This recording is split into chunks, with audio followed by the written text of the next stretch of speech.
That's all we could handle, but honestly, it's great to be alive in the NCAA tournament. Questions? Coach, you were 6-0, or you went 1-6-0 against Notre Dame at South Bend one other night. What was the difference? I think through the course of the season, Notre Dame matured tremendously. I think they played us a very good game. And I think they changed some of their ideas on how they were going to play against us, which made it harder for us to play. I think the game plan coming in that Randy and his staff came up with was a very good one to play against us. They did some things that other teams have done during the season that I think are very effective ways to play against us. And I thought his kids worked hard and made it very difficult for us to score. What does this particular game in this long history that you have between the two schools, I mean, what's the message that comes out of this game? I don't think there's a great message. I think a program like Notre Dame's or a program like ours, if we had lost the game, doesn't change much. I think they're always going to recruit great student athletes to represent them. I think we're always going to do the same. So there's no mystery to success in collegiate athletics. I don't care what sport you're coaching. It comes down to recruiting. And Notre Dame has a great program and school to recruit to, and so do we. So I think regardless of what happened in today's game, I think both schools would continue to recruit well. I think the only way a school has changed dramatically is if it stops recruiting effectively. And I don't think this game will change Notre Dame's recruiting, and I don't think it'll change ours. So I think both programs are going to continue sailing very aggressively into the future. Rachel, when they were for a two-part game, when they were trying to attack, they were trying to put a pass through. Can you talk about how you guys responded to that?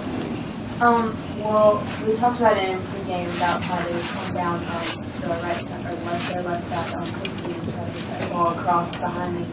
And we just really have to talk as defenders and actually talking to us, and I make sure I talk to my outside here. It just takes a lot of communication, and we need to be prepared for that ball and try to be prepared for it. Can you talk about the play in the final minute when they get the ball almost getting through the area? Yes, I just remember running down the field and knowing there was only a few seconds left, and I was going to do anything I could to get that ball out. So I just slid and kicked it as hard as I could. Coach, can you talk about the progress that Lucy Brown's made for last time? Well, I think that's a really excellent question, because when we recruited Lucy, we recruited her to defend. So we were bringing her in, and we told her it was going to be tougher to play this year because we have a veteran defense returning with, obviously, Witt and Rach and Christie. But then we had a catastrophic injury to Nikki Washington, and all of a sudden we had to make some adjustments, and one of the adjustments was to play Maria Lubrano out there, who's played incredibly well. But the interesting thing that Lucy gives us out there, and we keep nagging our girls about this, if we can get the kids in this country to watch the EPL or the highest level of the game on a regular basis, they're going to gain a polish and sophistication that just playing the game will never give you. And the thing that Lucy Bronze has, she's not the most athletic player in the field. She's not the strongest, she's not the most skillful, but she has a savvy that she has because she's just brought up watching the EPL. She's English, she's the starting right back for the English U20s that won Europe. So she's a quality player. She's a kid that came to my camp for years. In fact, that's what we saw her as a 12-year-old. She came every year.